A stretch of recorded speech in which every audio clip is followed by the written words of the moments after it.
Hey there drone fans, Rick here again from Drone Valley. In today's video, I'll do a complete comparison between the DJI Mini 3 Pro drone and the DJI Mini 4 Pro.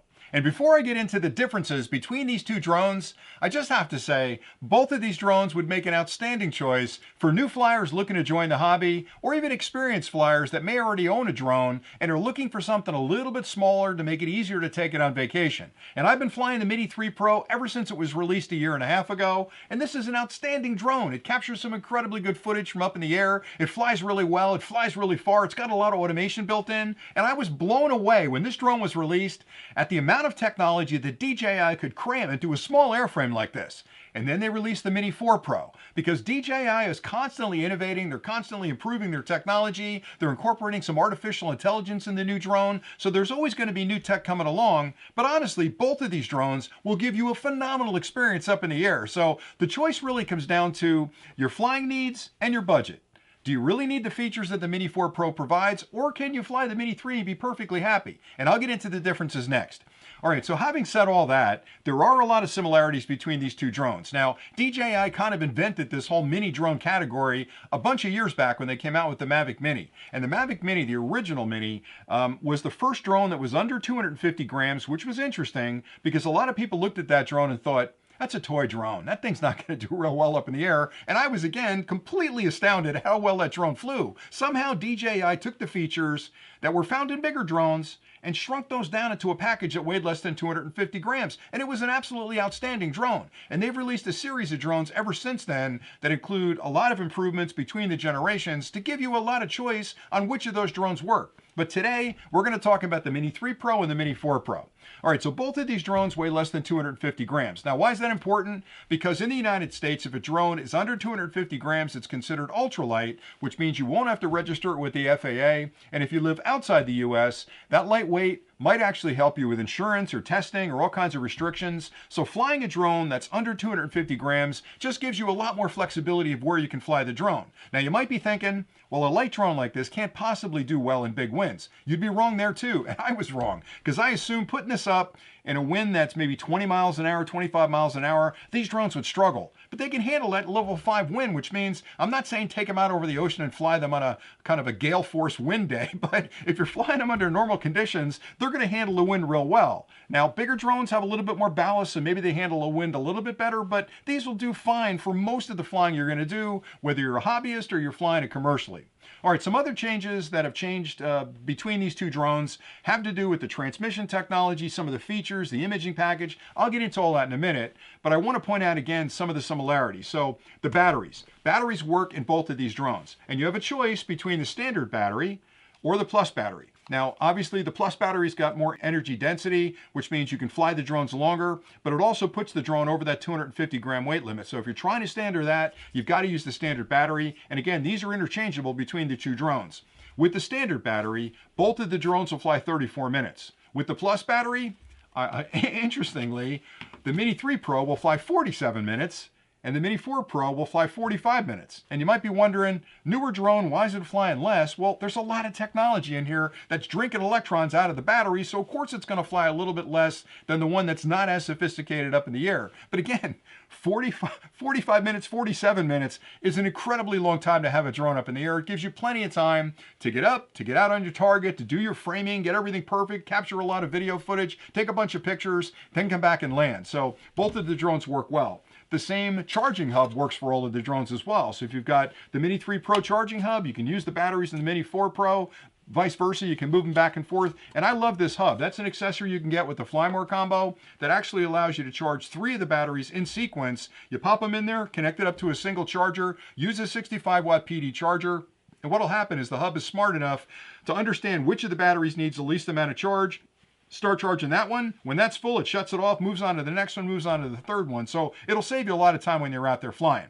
All right, a couple other things to talk about are the controllers. Now, DJI gives you a choice between controllers. You can use the standard RCN1 controller with your phone or your tablet. You'll basically load the DJI Fly app on your device. You'll connect it up to this, and you'll go fly your drone. They also offer the DJI RC, which is an integrated controller that has this beautiful screen on the front of it. It's running the Android operating system inside. It's got the DJI Fly app already loaded. So with this one, Just charge this, charge your drone. When you get out on site, boot them both up and get up and fly. This can get you up in the air a little bit quicker. This takes a little bit longer, and you have to keep track of the fact is my controller charged? Is my phone charged? Do I have the right cable with me? So a little bit more hassle using the standard controller, but the choice is up to you, and that's the best part about this solution is that DJI gives you a lot of choices. You can pick the standard battery, you can pick the plus battery, you can use the standard controller or the integrated controller. Just pick what works for you and craft the perfect solution for your flying needs. Now let's talk about the drones a little bit. So both of these are under 250 grams. When I'm talking about the craft itself, you can notice there are differences in the front of this. Let's start with the transmission technology. So the Mini 3 Pro uses OcuSync 3 or O3 technology, which is an amazing connection topology. The Mini 4 Pro uses O4. Now that's the OcuSync 4 technology. So between these two, there is a difference in the technology for transmission, and that matters because it affects how far you can fly the drone and the type of feed you get back from the drone on your controller. So with the O3 technology, that allows you to fly up to 12 kilometers. Now that is an astoundingly long distance, and that's because of the underlying technology is based on OcuSync technology from DJI. And what that OcuSync technology does is it actually watches the drone and the controller, and it's sniffing all the frequencies that are available in the area you're flying. So it's looking at the 2.4 gigahertz and the 5.8 gigahertz band. It's initially finding the strongest signal between the controller and the drone. And as you're flying the drone, if interference crops up in the band you're using, it actually knows what the next strongest band is, and it can immediately shift to that band. So there's no interruption with communication. So the O3 technology was really, really good. The O4 is even better. So again, what you're getting here is 12 kilometers of flight, 20 kilometers of flight over here. Now, why does that matter? I don't think it really does, because you can't fly that far legally in the United States. We have a visual line of sight requirement, which means you got to keep the drone in your line of sight when you're flying. And for me, being a little older, that's about 3,000 feet with a beacon. So knowing I can fly 20 kilometers means, okay, I've got a stronger signal over here. So when I'm flying in close, I'm not going to have to worry about losing connection with my drone, which, by the way, has never happened to me. So difference between the two technologies. And that also affects the controllers. So with the OcuSync 3 technology, you're going to use the RCN1 or the DJI RC. With the OcuSync 4 technology, there's a new version of the standard controller out called the RCN2, and you won't know the difference because they look exactly the same. The only way you'll know is there's a little label on the top here, but it won't matter because whichever drone you choose, you're going to get the controller. There's also a new DJI RC2 out, which has antennas on it. Now you might be wondering, why were there no antennas on the original one? Well, that's one of the improvements with the O4 technology. This has 1 transmission antenna and 2 reception antennas. This has 2 transmission antennas and 4 reception antennas. So, I don't know, a lot of people complain that this one didn't work so well with the internal antennas. I had no problems with it whatsoever, but now you got your external antennas over here. So, just a minor difference between the two. All right, so let's talk about some of the features of the airframe as well. Crash avoidance is a big thing. A lot of people want to know, gee, what kind of crash avoidance is built in? Obstacle avoidance has been around for a while on the larger drones. It's only starting to trickle down now to the mini drones. So with the Mini 3 Pro, you've got 3 directional obstacle avoidance, front, back, and down. You have nothing to protect you above, nothing to protect you to either side. So when you're flying, you're going to smack into something in the front, it's going to protect you. If you're going to back up into something, it's going to protect you. If you're coming down on something, it's going to protect you. So for me, I think that covers all my needs when I'm flying. I'm really careful when I'm shifting side to side, and I rarely elevate into something above me because I try to keep the sky free above me. But with the Mini 4 Pro, you're getting 360-degree obstacle avoidance, which means there's effectively a bubble around this drone, and when you're flying it, if you're getting close to any of the obstacles, that controller's going to start it's going to let you know you're getting close to something, and if you continue to push forward into that tree, it's going to pull back and protect you. So this drone is almost impossible to crash. This one is really hard to crash because that obstacle avoidance will protect you. It also affects that OcuSync 4 technology, I forgot to mention this, was the feedback from the drone. So not only does it give you larger flight distance on this one, but it gives you a better feed. So the feedback from the drone here, your actual first-person view from the drone, could be up to 1080p at 30 frames a second. Over here, because of the OcuSync 4, it's going to give you 1080p at 60 frames a second as long as you're within a reasonable distance away from the drone. And that's important only if you're going to do screen recording. So if you're screen recording here, not as great resolution as it would be over here, maybe that doesn't matter to you. So those are the big differences there. All right, so as with the obstacle avoidance, I'll stick with that for a second. There's also another feature built in called APAS. Now, this to me is whiz-bang technology. Advanced Pilot Assistance System. What that technology does, and I've talked about it before, basically, it's using the cameras on the drone to identify a very complex environment And it's not only looking for things it should avoid, solid objects, it's looking for holes between those solid objects. So it's constantly using AI, artificial intelligence, to plot out a course between those solid objects. So when it's flying into a very complex environment, it already knows where the holes are that it can fit through. So you as a pilot, if you force it into that environment, it's going to dodge the trees, it's going to dodge the bushes, it's going to find a way through that complex environment. So here, I'm using APAS 4, which is absolutely amazing. It's scary how good it is. APAS 5 over here. Now, why does that matter? Well, some of the features over here around automation rely on that 360-degree obstacle avoidance and the APAS 5 to do a couple of whiz-bang things that you can't really do yet on the Mini 3 Pro. Probably never on the Mini 3 Pro because you don't have protection either side and you don't have protection above. Here you do. All right, so those are basic features for the drones themselves. And again, I think they're both astoundingly good drones, so you have to parse out what the differences are, and I'll try to summarize those at the end. All right, so let's talk about the imaging package, because the reason you buy a camera drone is because you want to take some great video footage up in the air and you want to take some amazing pictures.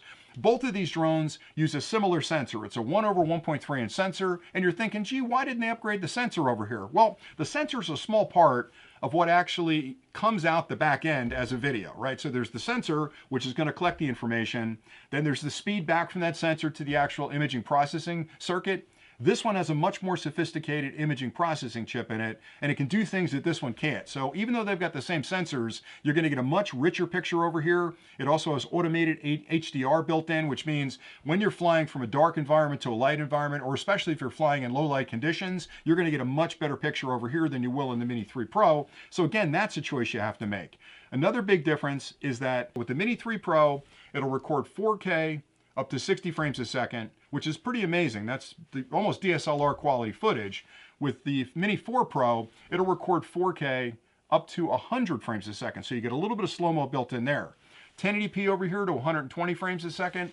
1080p over here up to 200 frames a second. So again, because of the imaging package behind the sensor, you've got a lot more flexibility. You can do a lot more things than you could with the Mini 3 Pro. Now, again, why didn't they upgrade to a 1-inch sensor? I'm sure it's going to add weight to it. Maybe we'll see that on the Mini 5 Pro. I don't know. But I'm happy, completely happy with the 1/1.3 inch sensor.